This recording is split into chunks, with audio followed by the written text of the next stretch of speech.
Oh, is it Artbound Studio? Yes. What do you do? So tattoos, piercings, and then the owner, she also does welding, and she makes jewelry. I don't know what welding is. So she metal crafts. So these are handmade of metal.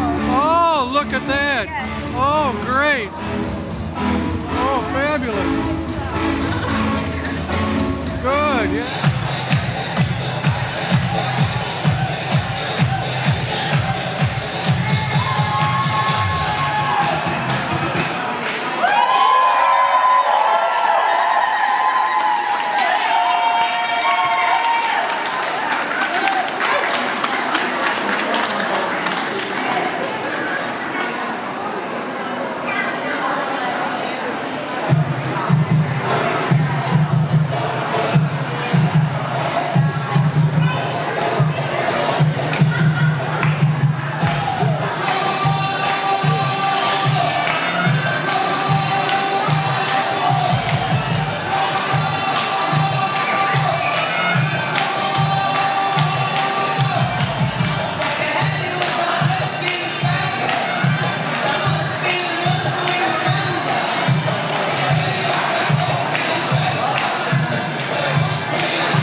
Then we shared with you some very traditional dances of Egypt and North Africa. Some with Turkish influence, some with Andalusian influence, and some with very pop music. The traditional basket dance, as you saw, was done by this particular group. And we hope that it preserves some of the traditional dances from 20, 30 years ago. So that would be from the 70s, or? Yes, probably from the late 70s, late early 70s, 80s, the okay. golden era of Middle Eastern dance. Okay. And this is Aegela. She is our mentor at the school, and she has actually gone over to Egypt. What school is it? The Aegela Centers for Middle Eastern Dance. Okay, your name is Brian. I can see it's upside down. I did that just to get the conversation going. Good, good. So, tell me about this one. This is your first one here, the Tin Man. Well, like I was saying, I haven't drawn any of these characters since I'm little, and I thought it was due. And he was the first one to work in, and he used an assortment of different colored pencils to create this. So it's only colored pencil on what's the background? That is substrate. Mixed media black paper. So you've been doing this since you were 3 years old, huh? I've been drawing since I'm 3. You ever go to school for it? 9th grade, Lloyd Taylor was my teacher. So you don't have the college education, huh? Well, I got some college, but I didn't go to the. Well, not for art, yeah. I relied on other people to show me the different techniques and stuff. My brother got a degree in art, and I rely on him heavily.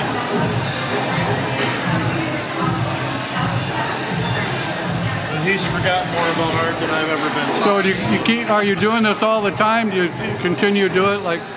When I get time, I do stuff. This series here, The Wizard of Oz, was a 6-month endeavor to create. Do you work during the day or? I'm semi-retired. I'm a wellness and recovery coach.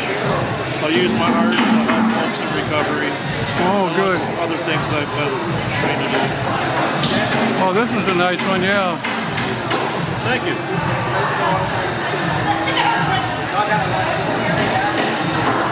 And that one's a reproduction near the last one.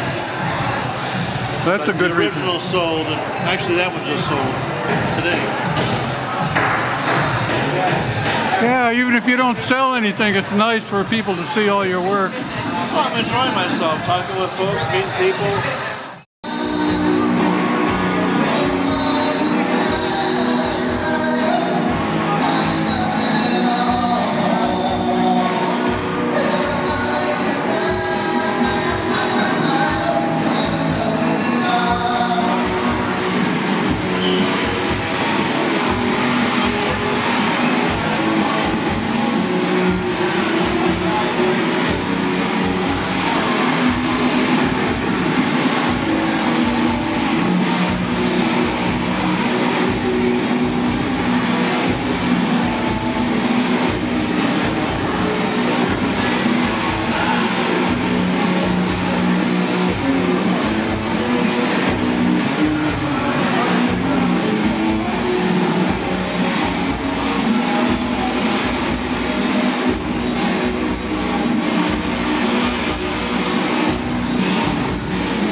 What is this? Is this your program? Oh, no, it's not. Okay, this is pretty cool.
Hi, is this yours? Yes, this is my project, our installation.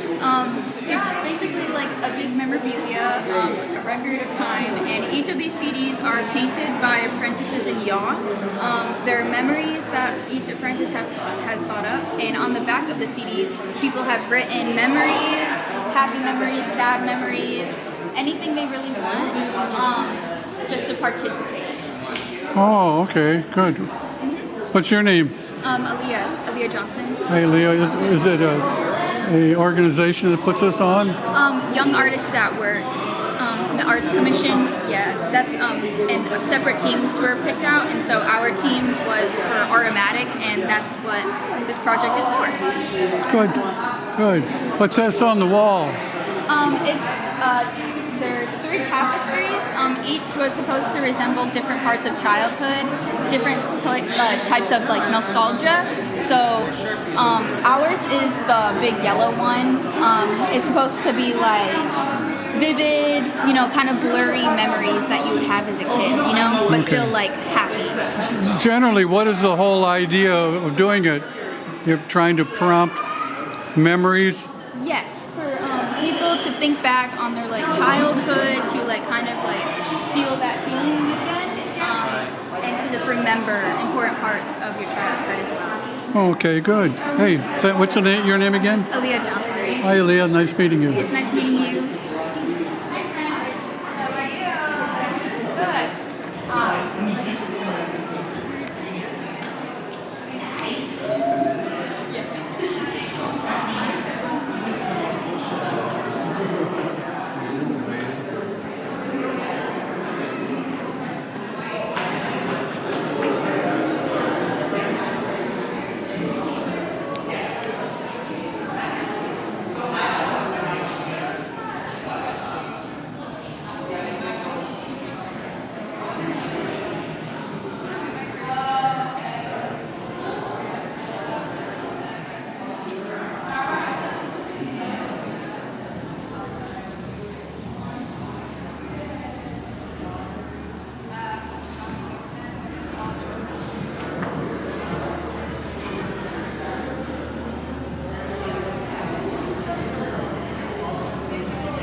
Hi.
And it looks like Woody is an old man.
Bunch of nails. You write your story and go pound it in.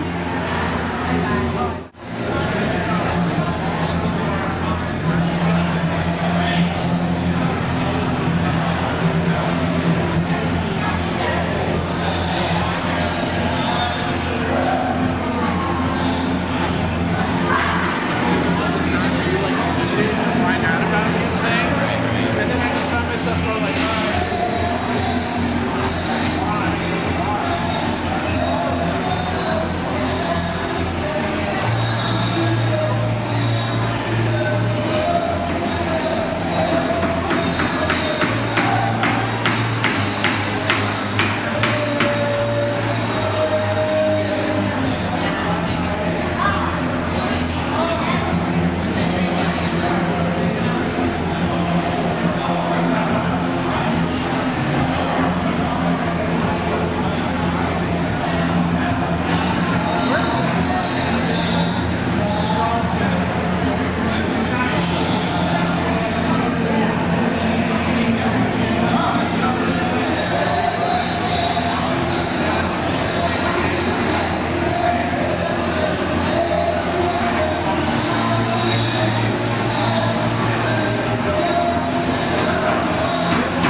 Hi, beautiful. How are you doing? Good. Too much. Most of your work is whimsy, or this one? It's a mix. I mean, mean, I've got some things that are more emotionally charged or more based on stuff that's going on in my mind at the time. But I do believe that people need art and they need fantasy and they need fiction. What is your name? Susan Dunn. Susan Nunn? Susan Dunn. Yeah. Dunn, oh, D-U-N-N. My name's Chuck, Susan. Oh, I see, Susan Dunn, yeah. How long you been at this?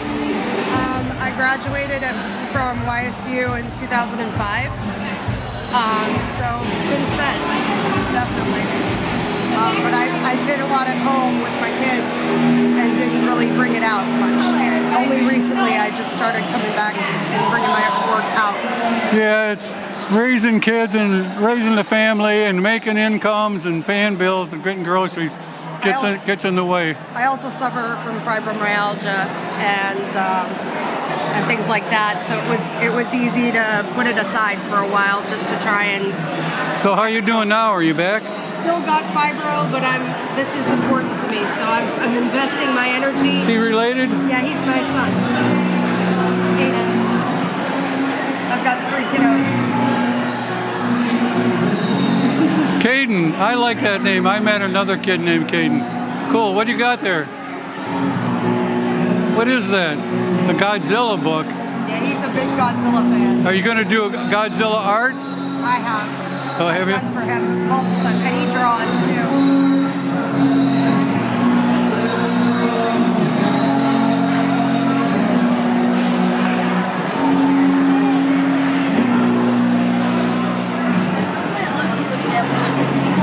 Oh, is this your sketchbook? Oh, wait a minute. I like this one back here. That starts out pretty cool.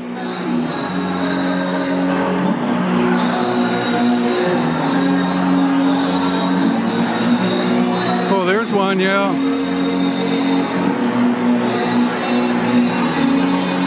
Oh, nice, yeah. Oh, good one. You're getting good at that. The farther you go on in the book, you can see how you're getting better at it all the time. Just keep on practicing. It's kind of like music. The more you practice it, oh, there's a good one, yeah. Hey, you're in need of another book.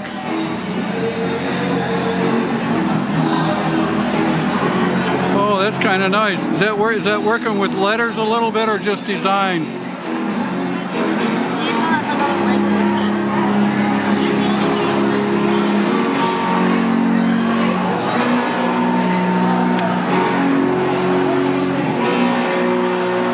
Then you're writing text too. Good stuff.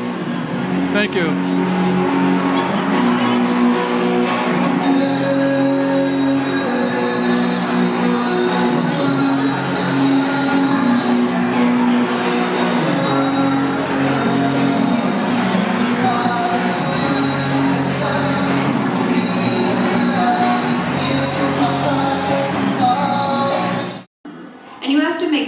It's the right weight and temperature so that it's hot and fresh for the customer. I read it again to myself. I'm giddy. I can taste each word. We're up over 50%, and even counties like Ashland and Hardin are over 40% yes to protect abortion, and in Ohio, that is a breakthrough. I read once that there are over 200,000 individual ways to make a Whopper. Hold the pickles, hold the lettuce. Special orders don't upset us. All we ask is that you let us serve it your way. We can serve your broiled beef Whopper fresh with everything on top or any way you think is proper. Have it your way. Roe versus Wade was decided the same year I was born. And a year later, the Have It Your Way campaign was launched. And yet, I think about all the messed up, too much ketchup, pickled chips stuck to the bottom of the bun, bad lettuce, gray patty burgers we have eaten over the years, and all the hushed confessionals women have made to each other.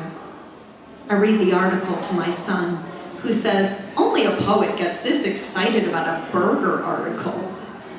But he doesn't know what it was like. How I scheduled the abortion while he was in daycare. How I paid out of pocket because I was afraid to let my insurance know. How my husband and I waited there with the other women, some all by themselves, some with only their children to comfort them. How DNC was the only option, which meant we all bled and waited. And the article says Tareem only entered the contest because her fiance had done it before and she wanted to get farther. And the vote is declared and issue 1 passes. And in the article, Tareem says, I'm very happy to share this accomplishment with my fiance. And they're gonna have a dream wedding with that money. It is 6 ingredients. And you have to make sure that they are perfect. There are 4 pickles, 2 tomatoes, 3 onions. You have to make sure that mayonnaise is all the way covering the bun. And you have to make sure it's the right weight and temperature so that it's hot and fresh for the customer. I want to tattoo Tareem's perfect words onto my skin because even when we sing choice, what we mean is live up to an ideal. I call my mother-in-law and text my husband and tell my son about issue 1 passing, and he says, it's a pretty good day after all. And he's sort of hungry for a burger right now. And we find one of the old ads. You have the right to what you want, exactly when you want it, because on the menu of life, you are today's special, and tomorrow's, and the day after that, and well, you get the drift. Yes, that's right. We may be the king, but you, my friend, are the almighty ruler. I read that Tareem is going to try again next year, and I really hope she wins. Thank you.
Are you the artist? I am. What's your name? Marcia. Marcia.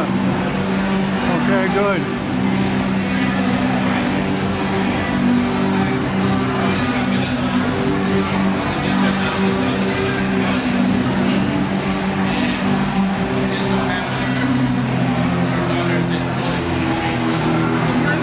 My name's Chuck Marcia. Tell me a little bit about your work. Okay, my work. I started at the museum at 7, and since that time I've worked around the country on several different art projects. I have been a media director for about 25 years. I currently have 2 pieces of artwork that are available aboard a NASA spacecraft, OSIRIS-REx, and it already went to the asteroid Bennu on a 7-year mission, and so it's one of my pride and joy that will be aboard that spacecraft orbiting the sun for millennia. All right. So in a nutshell, I'm recording for people 100 years from now, so you're people now about 100 years from now to look back, so you're going more than 100 years. Well, there you go. There you're putting our art out into space. Okay. My name is Chuck. Chuck, very good Glad to meet you, beautiful. All right, you take care. You too. That's important work. Yes, it is.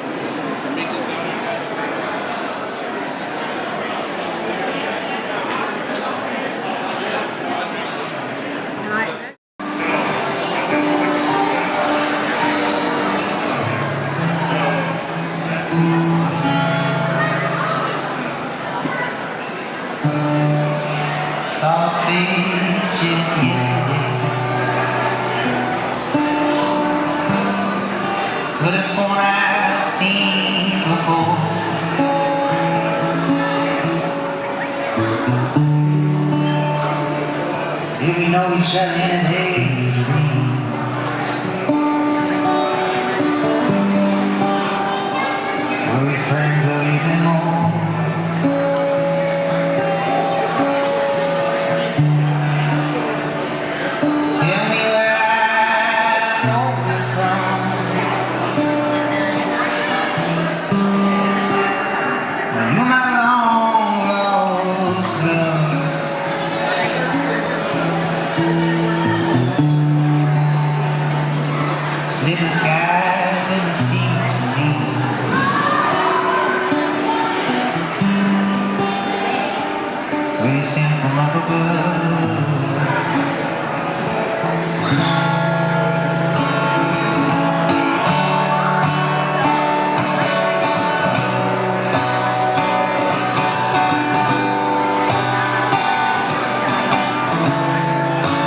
Thank you.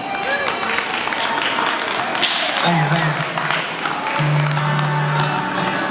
If you don't know me, my name is Riley. I am from just around the way. I'm gonna play some songs for you.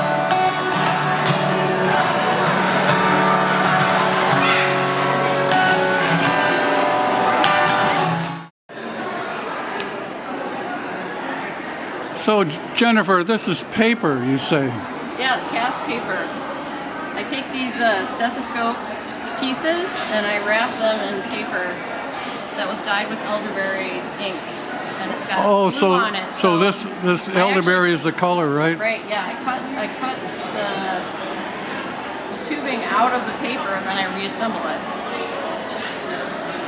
So you were telling me earlier, you're empathetic. You were in the business at one time. Field. I'm a paramedic. I'm still certified, but I feel like working in that field made me a lot more empathetic to people and gave me a lot of knowledge about people outside of myself. So also it made me people living and dying, or in distress, or people in the business. All of that. Okay. Everything in between. People thriving, people having a lot of problems, and it made me more empathetic to my own self as well. Like kind of more introspective. Some people do have the opposite reaction, but I feel like I was more sympathetic to people after that. Does he say anything about that on this? A little bit. It's a short statement, but also it's like natural materials. Like all of these are vintage. So, and then the colors from my garden. So the elderberry bush from my garden, and that was like beetroot, and then I have pokeweed. What is this one?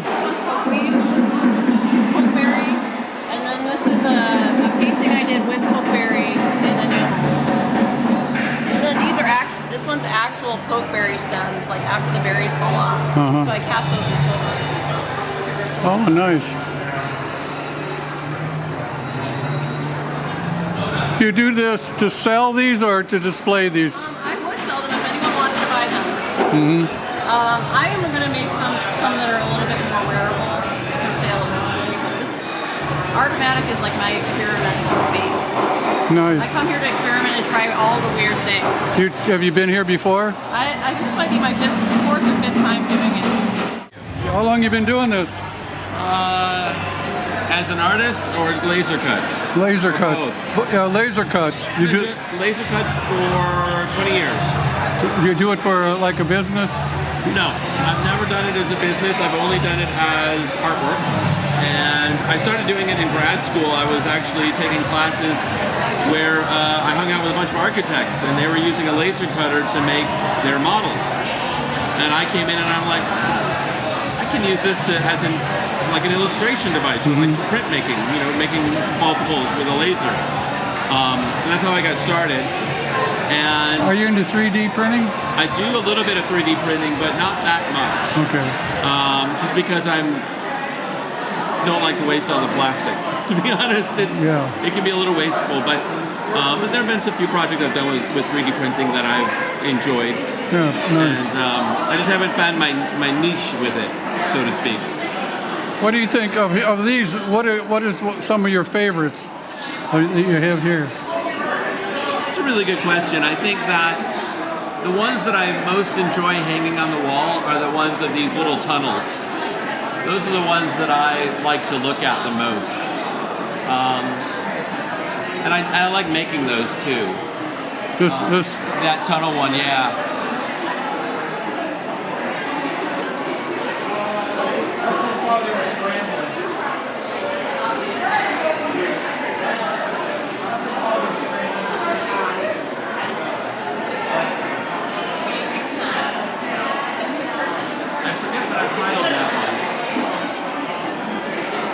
Whatever ant farms, there's a name for ant farms. It's something carium, it's like a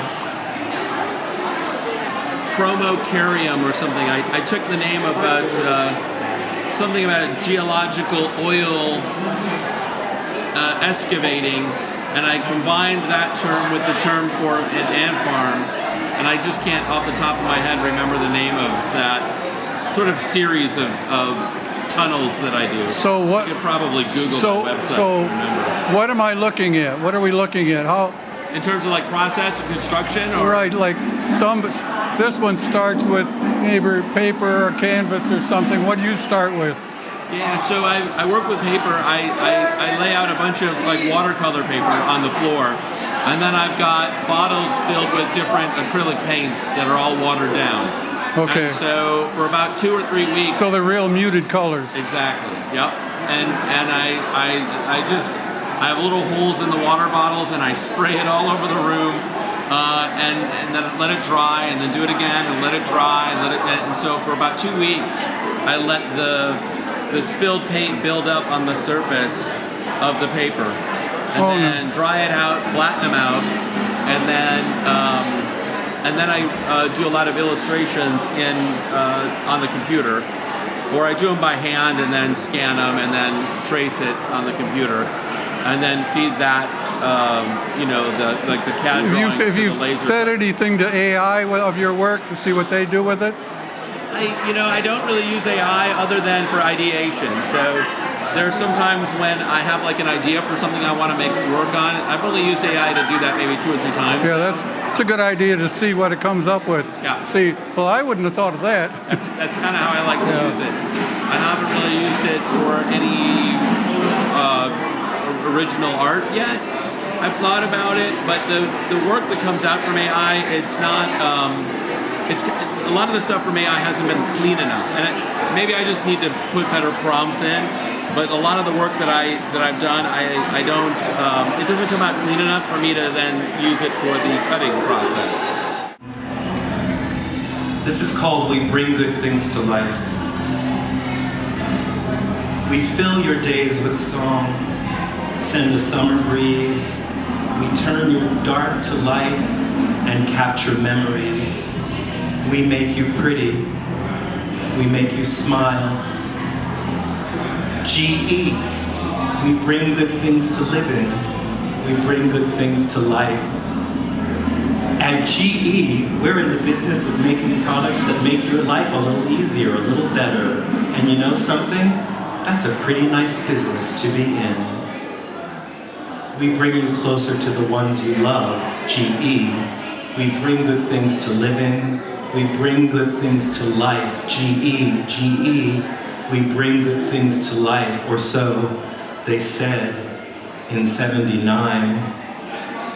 My father had been gone at least 2 years. He'd left when I was 11 years old. By 13, he'd forgone all parental routines like birthdays and visits at holidays. I, for one, didn't miss him, which has to sound harsh. The last years with him had been challenges, to say the least.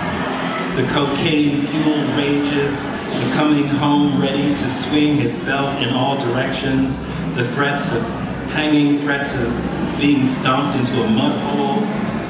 The finale of his rage, a sunny day, we played outside in a back drive running between houses on our street and the next towards the avenue.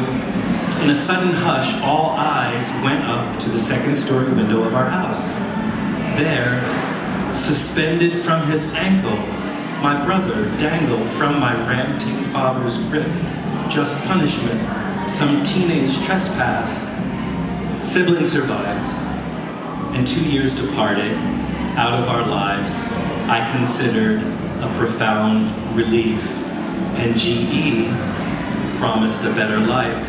Powered by electricity, our house lacked. Unable to pay the bill, we operated by oil lamps, candles, and things, powered by batteries while they lasted. The dryer, which had brought convenience, once became a cooler filled with bags of ice. From the corner market, water shut off following the many notices, a hose connected to the outdoor spout of an understanding neighbor's house, managed on the hustle of my mother. In 1979, my mother brought us clothes at the Goodwill, never quite a fit, and certainly not pretty. Still, we wore masonry smiles, troweled into place with concrete. Even now, I wonder if the happiness I showed is mine or a forced habit from long ago. If having brings us closer, does lacking drive a wedge between us and the ones we love? When the thermometer reads 90 degrees, where's a summer breeze? With nothing to power cooling units, what lights the dark when all the batteries have run out? What if we don't want to remember, but do in spite of ourselves? Where are the good things you promised to bring to life? A granting life is more than material things. What of safety? Can you make my life safe? Can you replace an absent father? Can you relieve shame that isolates a family? Dysfunctioning. In a family in distress, can you indeed make life a little easier? Indeed, a little better? Can you indeed keep a single one of your promises, GE? Please? That's that piece. Thank you.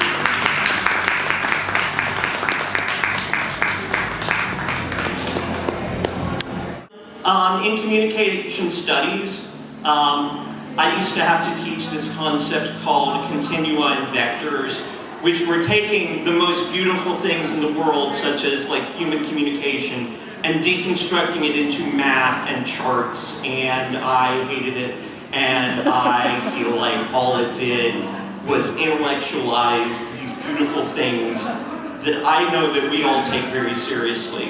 And it took the magic out of performance, and it made it more calculated. And I say this because we are all susceptible to the calculations of performance. Performativity isn't necessarily just a performance that is inauthentic, but that is definitely a kind of performativity, and a kind of performativity that I have found it extremely scary to be around, particularly those who say it comes from their heart. Bono once said, never trust a man in sunglasses, never trust a man who tells you it's coming from his heart. This is a poem called The Agency Vector. She says empathy is our greatest tool, but she says it as an aspiration, a distant land. On a screensaver, she stares at it longingly through the tinted windows of a purple house. She imagines their life as her colony. A new province she can populate with empathy, democracy, and a public good, 2 hounds, and a potted plant. She sets her gaze upon the dogs, prone and dumb, slobbering heads spitting over the futon into oblivion. What's going on here? To look at another is to surveil the self, but she can't tell that anymore. She doesn't know what it looks like, whether she's looking through the veil or a mirror, recursively shifting into the leather furniture of her methodology. This is the place she lives. A spice rack overflowing with garlic, basil, and rat poison. In a kitchen wallpapered with pages from listservs from the 90s, less interested in examining her wounds as she is in extending them. She's constantly interrupted by the proletariat of pit bulls, the screaming voice of a former lover still trapped in her head, and the rumbling of some gangster rap music some youths are playing in her neighborhood, and only she could domesticate the whole lot of them. She crawls inside her field notes because she needs to feel control of her instrument, if not her environment, documenting the ebb and flow of every word, every scansion echoing across the house. The round O's, curated for imaginary denizens who never hear her at her best. Lydia Tarr by way of Fraser Crane, but with let worse hair, the dogs still don't care. They are just laying there licking the calloused soles of her feet. She usually keeps them crated because she doesn't know what they need. Sometimes she thinks they're children, other times just mentally ill. Looking at her with a muddled indignation, a skeptic's cop-out, half recognized from beyond her repressions. How disappointing it must be for the dogs to discover she isn't any freer on this side of the bars, just a little bit more agency, and even there she tapers her power to seem bigger into a layer cake of white fragility where she can't see beyond the violence, beyond her threshold.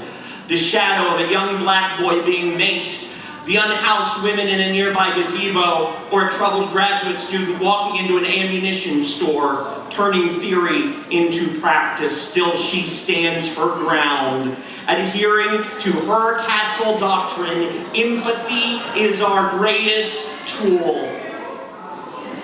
But the words are wrong. She's using them correctly, but the words are wrong. She keeps saying empathy when she clearly means empire.